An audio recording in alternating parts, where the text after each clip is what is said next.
हाय friends नमस्कार welcome back to my channel Mahadev की दीवानी नीना। आशा करुच्ची आपण मैंने समस्ते भलरे थे आमे भी भलरे अच्छु। आज फ्रेश ब्लॉग को आपण मानक स्वागत। मुझे सकाल सकाल ब्रेकफास्ट बना पूरी मटर आलू तरकारी देखते पूरी मुझे तेल पकई नहीं जाली मारिदे जहाद्वारा कि पूरी आमर भल भाव फुल देखु पूरी आमर ए रेडी यहीपरि भाव में आम सब पूरी की छाणीदे देखूँ यहीपरि भाव में सब पूरी की छाणीदेली। एबे आमे प्रस्तुत करी नबा मटर आलू तरकारी देखंतु कढ़ाई तेल मु गरम कर नहीं तादर किसी पचफुटण गोटे सुखा लंका दे देछि। एबे दुईटी बड़ पियाज को मु चॉप कर रखी ताको एबे दे देबा गोल्डन ब्राउन कलर हबा पर्यंत भाजी नबा। मु 2 मिनिट भाजी सारा परे एबे जस्ट टिके लूण पके देबे जद्वारा हम पियाज सीझी जिवो आ गोल्डन ब्राउन कलर हे जिवो। देखो पियाज आमर गोल्डन ब्राउन कलर हो आसला। 2 टेबल स्पून अदा रसुण छेचा मुझे रखी एवं देदे भल भाव में कषि नेबी। देखु 2 ରୁ 3 मिनट भल भाव कषि सारा पर रखी टमाटो को देदेवी। टमाटो दे 2 ରୁ 3 मिनट कषि नेबी। 2 ରୁ 3 मिनट टमाटो कषिला पर देखो आम भल भाव में कषि आसला। Half tablespoon Kashmir red chilli powder देदेली।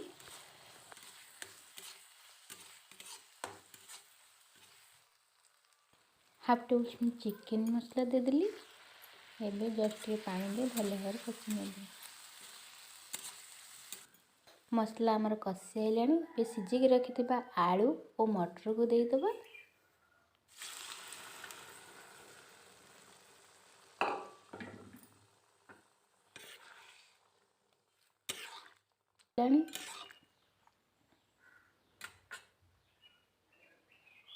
एबे गैस फ्लेम को ऑफ कर दबा। रेडी हो गला हमारा मटर आलू तरकारी। एबे हमें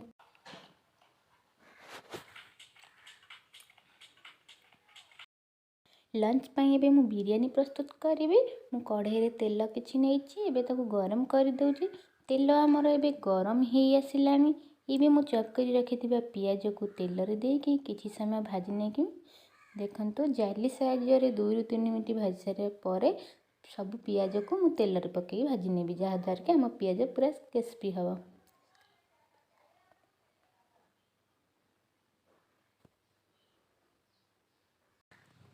पियाज हमार गोल्डन ब्राउन कलर हो आसलानी। एबे पियाज को छाणी नबा। बाकी रही जाइथुवा पियाज को एहीपरि भाव में छाणी नबा।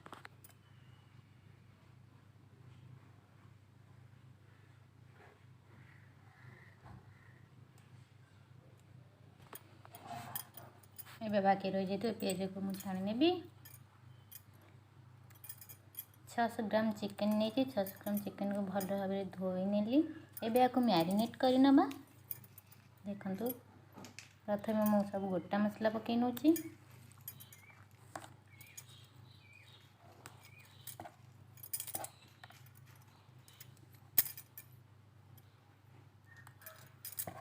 पुदीना पत्र और धनिया पत्र चॉप कर रखिले ताको पकई नउची। 100 ग्राम दही नेची।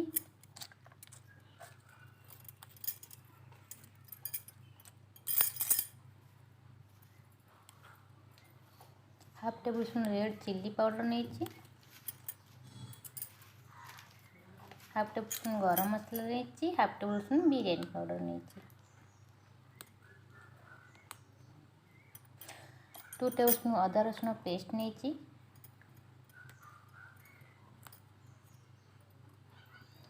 एबे 2टी कंचा लंका को मु काटी नेची। एबे आको मिक्स कर नबा। 1 टेबल स्पून लूण दे मु एबे आको मिक्स कर नउची। देखंतु 4 ରୁ 5 मिनट भल भाव मिक्स कर नबा। एबे हमें 30 मिनट में छाड़ देबा। 500 ग्राम मु चावल नेची। एबे आको 45 मिनट में भिजे नबा। साइड रे मु तेल एबे गरम कर नेली। एबे हमें चिकेन को कषि नबा। एबे मु छाणी रखिथली जो पियाज तादरू अल्प काढ़ी रखिथली एबे ताको दे दो। कलर हबा पर्यंत हमें पियाज को भाजी नबा। हमार पियाज एबे हे आसलानी। मैं मैरिनेट कर रखिथवा चिकेन को दे दबा। देखो मैरिनेट कर रखते चिकेन को दे मुझे भल भाव कषि नौची। ये ढाकना देदेबा किसी समय छाड़ीदे। देखो 2 ରୁ 3 मिनट छाड़ा पर मुझे भल भाव आउ थे भल भाव गोली नेबी।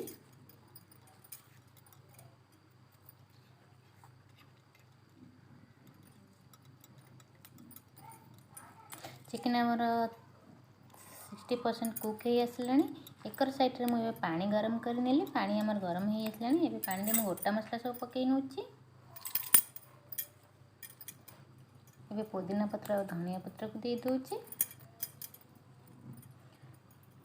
2-3 कंचा लंका को पकई नेली।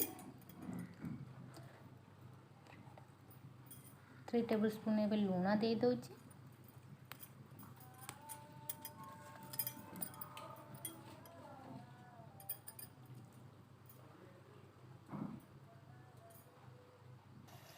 ये भिजेकी रखि चाउल को पानी दे दीदवा।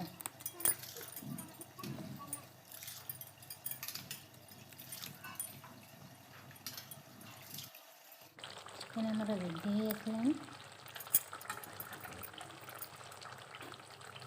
आर पट साइड बसी भात भी आमर हो आसला 70%। ये आम भात को जाली साइज गोटे प्लेट को छाणी नवा। देखो ये सब भात को छाणी नेली। एबे आम लेयर प्रस्तुत करबा।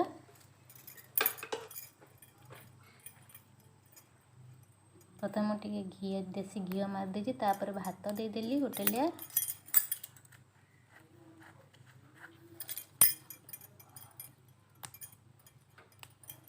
एबे चिकेन दे दो।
एबे आम 2 टेबल स्पून देसी घी देदेबा।